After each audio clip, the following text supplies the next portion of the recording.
Bonjour à tous, je voulais revenir sur Macron.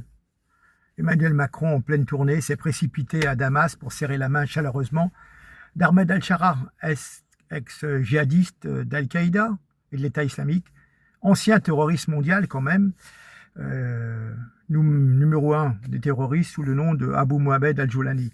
Donc ce repenti de convenance qui a passé des années à massacrer, à persécuter sans pitié, est aujourd'hui reçu comme un chef d'État respectable par le président français. Enfin, il va chez lui. Pendant ce temps, le clan Assad s'est enfui, bien entendu, en Russie, la Russie de Poutine. Mais ce nouveau maître de Damas n'est pas un ange. Sous son règne et celui de ses milices HTS, je crois que ça s'appelait, les minorités sont de nouveau, bien entendu, dans la ligne de mire. Chrétiens, Kurdes, Yézidis subissent exactions, attaques, enlèvements, pression islamique, massacres ciblés, églises attaquées, villages menacés, femmes et familles terrorisées. Le changement de régime tant célébré tourne au cauchemar pour ces communautés qui ont déjà tant souffert. Macron avait déjà ouvert donc grand les portes de la France à ce djihadiste l'an dernier au nom des intérêts français. Et oui, il fallait récupérer des djihadistes qui étaient dans les camps, gérer la menace Daesh, freiner les flux migratoires, sécuriser le Liban. Bien voyons, enfin, toutes les sanctions pour ces djihadistes ont été levées pour permettre au régime de se reconstruire, bien entendu, sur le dos des minorités, bien entendu. Et puis, vous avez le sommet de l'OTAN à Ankara, une belle photo de famille avec Erdogan, lui aussi accusé de crimes graves, mais qui échappe à la Cour pénale internationale, car la Turquie n'a pas ratifié le statut de Rome, d'ailleurs comme Israël. Donc en clair, Macron préfère tendre la main à un djihadiste repenti qui préside un pays où les minorités chrétiennes, kurdes et yézidis sont persécutées, plutôt que de défendre avec cohérence les principes d'humanité qu'il brandit parfois, par exemple contre Israël.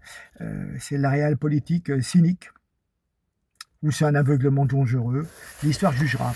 Mais il a visité Macron et s'est retrouvé donc à la fameuse mosquée des Omeyyades. Il a choisi d'écrire un message sur la Renaissance. Le texte en soi est banal, mais le lieu, lui, est tout sauf neutre. Car dans un espace sacré, utilisé par le régime pour mettre en scène son pouvoir et pour mettre en scène son récit religieux, ce geste donne une coloration inédite, implicite. La renaissance de la Syrie passera par le symbole islamique. Ben oui, parce qu'il s'adresse de la mosquée. Donc, c'est ce narratif d'ailleurs que le pouvoir en place, ce pouvoir islamique, cherche à imposer. Donc, le problème est simple, c'est que les minorités syriennes, elles ne renaissent pas. Elles disparaissent, elles sont déplacées, réduites au silence, exterminées. Les chrétiens, les Kurdes, les Druzes, les Yézidis, tous les opposants laïcs, les civils sont massacrés. Eux ne sont pas représentés dans l'image de renaissance de la Syrie. Ah oui, c'est sûr qu'eux ne renaissent pas dans la mosquée. Ils ne sont pas dans ce narratif du régime. C'est pour ça que ce lieu, le choix du lieu est problématique. Car la totalité de Syrie, des habitants de Syrie, n'existe pas dans cette image. C'est uniquement les fous d'Allah, si vous voulez. Donc, écrire les mots de renaissance dans une mosquée, c'est valider volontairement ou non une vision religieuse et exclusive de la Syrie, celle qui efface les communautés qui ont payé le prix le plus lourd. Donc, il aurait pu, Macron, prononcer les mots ailleurs, mais il choisit l'un des lieux les plus chargés symboliquement pour ce régime et il se compromet. Il est dans une naïveté dangereuse face à la réalité du pays.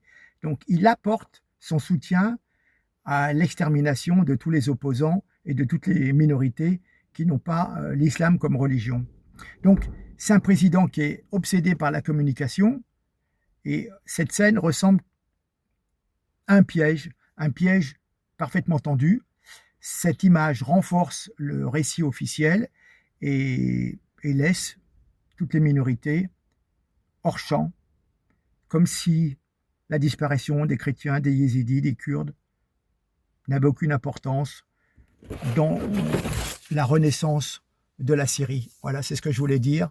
Et puis, on a appris que son ami Saadé récupérait aussi les gestions de ports, d'aéroports, CMA, CGM. Vous savez, c'est le grand copain à Emmanuel Macron.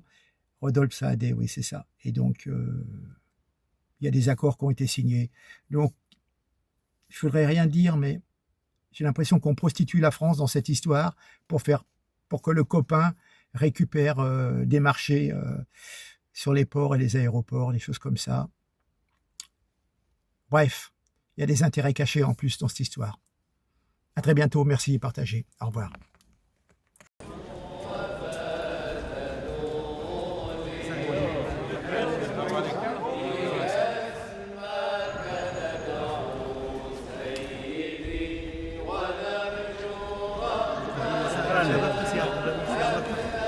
L'histoire entre la Syrie et la France est une histoire de confiance qui est plus grande que nous.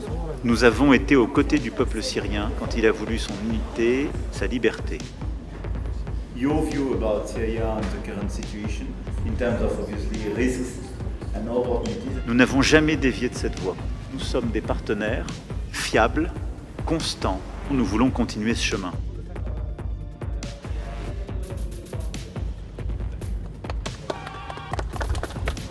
بحب يصور